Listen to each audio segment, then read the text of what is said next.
Bonjour à tous, chères familles d'âme, j'espère que vous allez bien. Petite pause dans les 21 jours de la guérison qui me tient vraiment à cœur puisque je suis obligée personnellement d'aller au bout de ce process qui va me faire renaître à moi-même et faire disparaître une maladie que j'ai créée. Et je sais que je suis suivie par beaucoup d'entre vous qui, pour la même raison, ont besoin de renaître à eux-mêmes, mais ce n'est pas qu'au niveau de la maladie, c'est au niveau aussi psychique, et quelque part de passer un palier supplémentaire. Donc bienvenue à vous qui me suivez sur ce chemin. C'est un peu comme Saint-Jacques-de-Compostelle, chacun fait les étapes à son rythme et chacun fait le tronçon de chemin comme il a envie, voire tout le chemin. Alors aujourd'hui, je voulais vous expliquer quelles sont les causes de la maladie et surtout, maintenant qu'on comprend les causes, comment on la fait disparaître et pourquoi ces 21 jours s'attellent à faire disparaître cette maladie. Alors, désolée, je ne trouve pas mieux que de prendre tes feuilles. Je ne sais pas faire comme les youtubeurs qui écrivent les trucs sur les écrans. Donc, bon, bref, excusez-moi, je fais comme je peux. Alors, là, la première des choses, sachez qu'il y a des causes externes. Alors, les causes externes, c'est tout ce qu'on va ingérer sans faire attention, la plupart du temps. Donc, les pesticides, la pollution de l'eau. Mais au-delà de ça, il y a ce qu'on ingère, qu'on sait qui n'est pas bon pour nous, les drogues, l'alcool, la cigarette. C'est sûr que quelqu'un qui fume 3 paquets de cigarettes par jour, il ne faudra pas s'étonner qu'il ait un cancer du poumon. La malbouffe, les virus, voilà. Donc tout ça, c'est les causes externes. Eh bien, pour ne plus être malade, le principe, c'est de s'éloigner de cette cause externe. Je ne vais pas trop m'attarder dessus.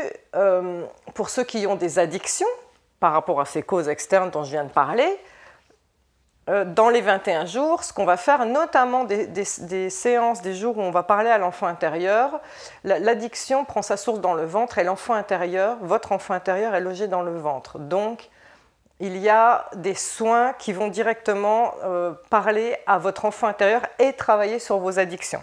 Donc, je vous invite vraiment à regarder ces 21 jours de la guérison, mais sachez que on va dire 90% des gens qui me consultent, voire même 95% des personnes qui me consultent, ce n'est pas à cause d'une cause extérieure, c'est à cause de l'autre cause qui est la somatisation. La somatisation, c'est le maladie, la maladie, d'accord ?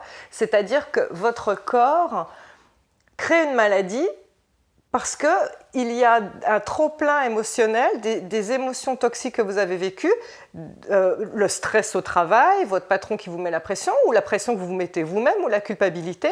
Et ça, ce stress émotionnel, dans votre énergie, au bout d'un moment, c'est insupportable. Et il faut que votre corps fasse péter un fusible. Tout comme dans une maison, quand il y a trop d'appareils électroménagers qui fonctionnent en même temps, il y a une surtension et il y a un fusible qui pète. C'est exactement la même chose.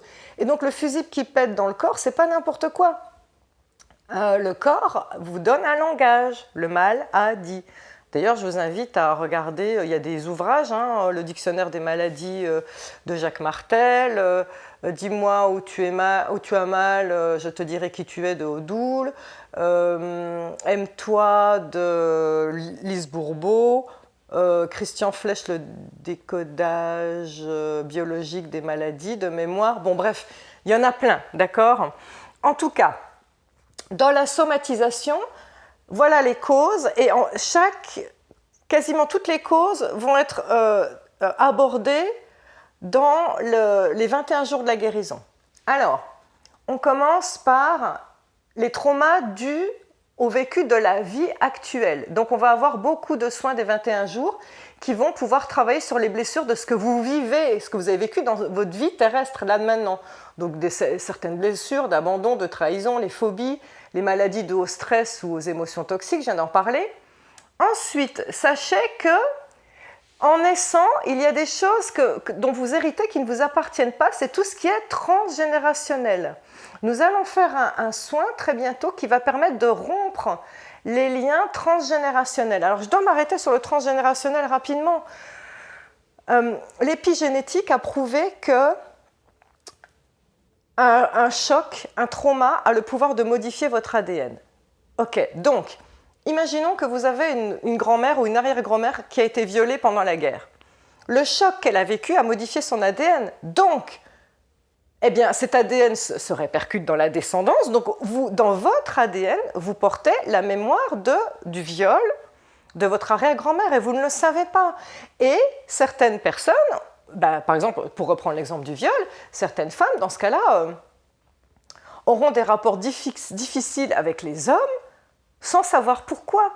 Et il faut rompre ces liens transgénérationnels, ces liens toxiques, parce que bien sûr, le transgénérationnel qui vous nourrit et les talents de vos arrière-grands-parents, de vos aïeux et tout ça, il faut le garder, d'accord?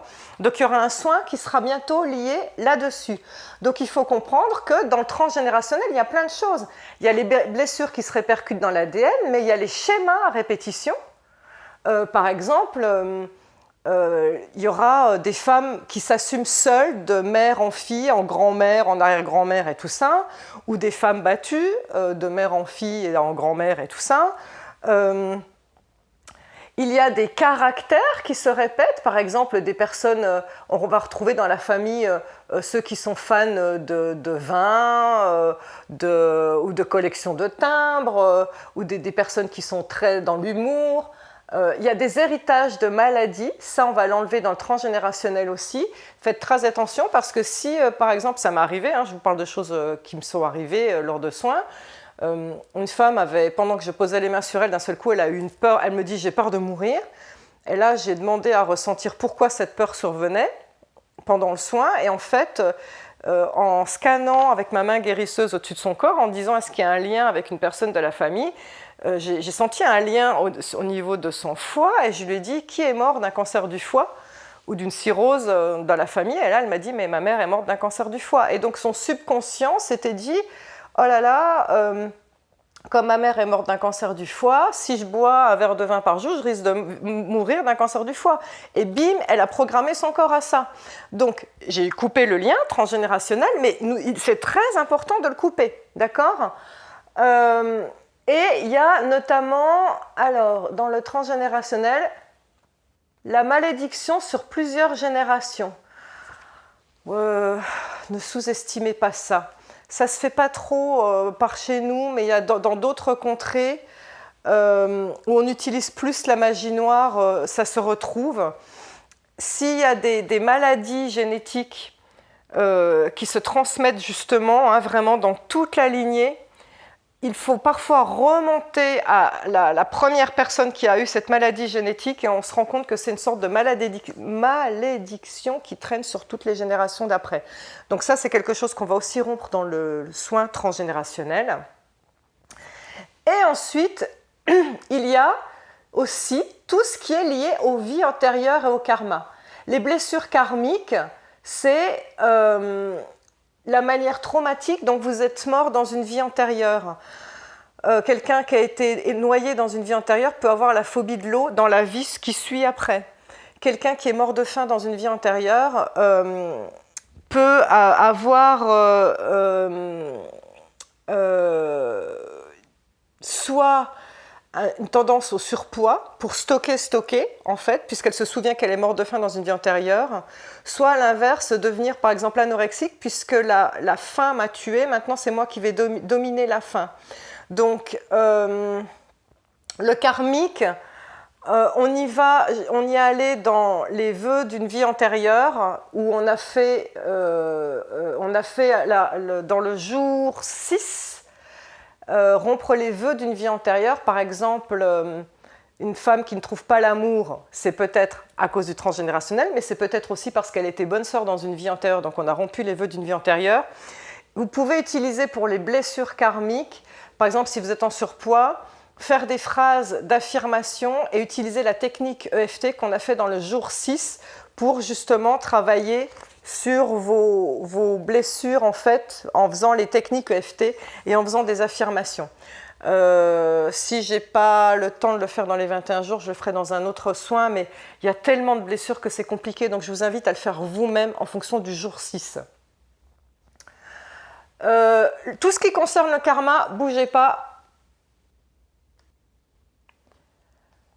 Tout ce qui concerne le karma, je vous invite à regarder mon livre « Les vies antérieures et le karma » parce qu'il y a beaucoup de choses qui sont expliquées de pourquoi on fait des schémas à répétition dans cette vie-ci. C'est parce que vous n'avez pas réussi à régler, par exemple, des choses dans une vie antérieure, et donc vous répétez les mêmes choses pour pouvoir enfin résoudre le problème quelque part. Il y a les nœuds karmiques, les rencontres karmiques. Donc en fait, il y a beaucoup de choses qui vous arrivent dans cette vie-ci il y a beaucoup de choses qui vous arrivent dans cette vie-ci qui sont liées au karma, d'accord? Ensuite, ce truc-là, je vais y venir après. La troisième cause qui fait qu'il y a la maladie, là je vais y arriver, la troisième cause qui fait qu'il y a la maladie, c'est quand c'est écrit. Alors, c'est écrit, eh bien, sachez qu'on a un contrat d'âme, avant de s'incarner, on sait, vous savez, le jour et l'heure de votre mort, c'est écrit. Sauf que quand une fois on est incarné, on ne s'en souvient plus, et heureusement, parce que sinon ce serait trop stressant. Donc là, parfois il y a des gens qui sont malades et qui disent « Sandrine, j'ai tout mis en place, je suis allée voir un médecin, j'ai suivi le traitement qu'il m'a donné, j'ai fait la médecine parallèle, je suis allée voir des guérisseurs, des naturopathes, des homéopathes, etc. etc. Il n'y a rien qui se passe, je travaille sur moi, très important, les 21 jours de la guérison vous font travailler sur vous. Eh bien, parfois c'est écrit, donc ça, il faut qu'on fasse comme il faut rester humble face à la maladie, ça ne nous appartient pas. Maintenant, il y a des choses qui sont écrites, et c'est notre contrat d'âme, mais c'est que, je l'ai vu souvent pour des personnes qui sont venues me consulter, c'est qu'on se met une maladie grave entre les pattes, un cancer, une dépression, un burn-out, et c'est pour quelque part renaître à soi-même, travailler vraiment sur soi. Vous savez, quand on est face à la mort, on n'a plus d'autre choix que de travailler sur soi et d'éliminer tout ce qui est toxique, éliminer les personnes toxiques dans votre vie, éliminer tout ce qui est toxique au niveau nourriture, se remettre en question. Et là, eh bien, comme par hasard, la maladie disparaît et les personnes renaissent à elles-mêmes. Et c'est comme ça que je me suis retrouvée avec plein de personnes qui ont eu des cancers et c'était terminé, qui me disaient « Sandrine, c'est le plus beau cadeau que la vie m'a fait parce que je me suis totalement remise en question. » Donc, parfois, c'est écrit, mais dans le bon sens. Donc, c'est écrit, en fait, dans les causes de la maladie, on va faire comme si ça n'existait pas, on va faire comme s'il n'y avait que deux causes. Pourquoi? Parce que je ne veux pas que votre mental dise lâche prise en disant « ouais, ben voilà, c'est mon destin, cette maladie, j'arrête. » Non, non. Votre corps crée cette maladie parce que c'est un drapeau rouge qu'il lève pour dire « voilà, tu m'as négligé, tu ne m'as pas écouté, donc connectons-nous à votre corps en conscience. Si vous, écoutez-moi, c'est la guérisseuse qui parle, ce sera confirmé par votre guérisseur. La clé, c'est la conscience. Si vous amenez de la conscience dans votre corps et si vous faites les exercices proposés dans les 21 jours de la guérison, il n'y a aucune raison que vous n'avanciez pas sur vous-même, sauf celles qui sont écrites de toute façon. Maintenant, il y a une raison qui fait que la maladie ne parte pas, outre le « c'est écrit ». Le bénéfice secondaire. Eh bien, le bénéfice secondaire, je vais vous donner un exemple. Il y a une dame qui était venue me consulter parce qu'elle avait de l'eczéma sur les mains et je lui ai fait comprendre que, à force de mettre des tonnes de gel hydroalcoolique, c'est le stimulus extérieur dont je parlais, c'était ça qui lui faisait de l'eczéma, plus tous les produits ménagers, produits vaisselle et tout ça. Et en même temps, son caractère, l'eczéma vient sur certains types de caractères, notamment les personnes qui ont besoin de contrôler, les personnes qui se mettent la pression, qui mettent la barre très très haut. Donc je lui ai dit déjà de s'éloigner des causes extérieures et puis j'ai travaillé sur son eczéma pour l'enlever. L'eczéma est parti, puis il est revenu après. Et cette dame, quand j'ai investigué pourquoi il était revenu, parce qu'il n'y avait pas de raison vu qu'elle avait arrêté les stimulus extérieurs, c'est-à-dire elle avait considérablement diminué les gels hydroalcooliques, elle avait arrêté de faire la vaisselle et tous les produits ménagers, parce qu'elle avait remis ses tâches à son fils et à son mari. Et bien en fait, quand je me suis rendu compte de pourquoi la maladie partait pas, c'est parce qu'elle avait un bénéfice secondaire à rester malade, puisque le fils et le mari se mettaient à faire les tâches ménagères, vous comprenez? Donc là, il faut que vous vous posiez sincèrement la question de est-ce que je veux guérir? Mais vraiment, au fond de vous, Est-ce que je veux guérir ma maladie, de ma douleur? Et en posant cette question, ça veut dire, est-ce que je veux arrêter d'être une victime? Est-ce que je veux guérir de mes phobies? Est-ce que je veux guérir de certaines blessures? Parce que j'en parle dans le jour 3, rompre les liens toxiques avec les bourreaux. Attention,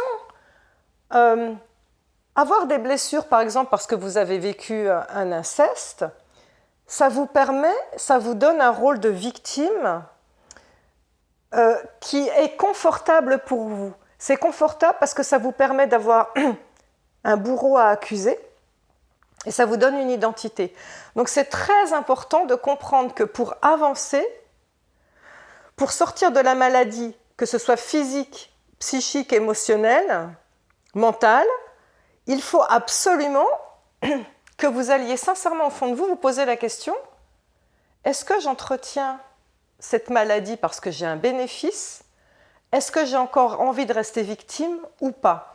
Et si la réponse est non, êtes-vous prêt à rencontrer la belle personne qui est en vous et qui ne demande qu'à rayonner? Parce que c'est ce qui est là et qui n'a plus qu'à aller gratter un peu et laisser sortir. C'est le diamant, vous savez, qu'il reste à polir et de laisser sortir cette lumière. Voilà, j'espère vous avoir illuminé sur ces 21 jours de la guérison et de pourquoi on est malade. À très bientôt pour la suite des 21 jours de la guérison. Je nous aime. Namasté.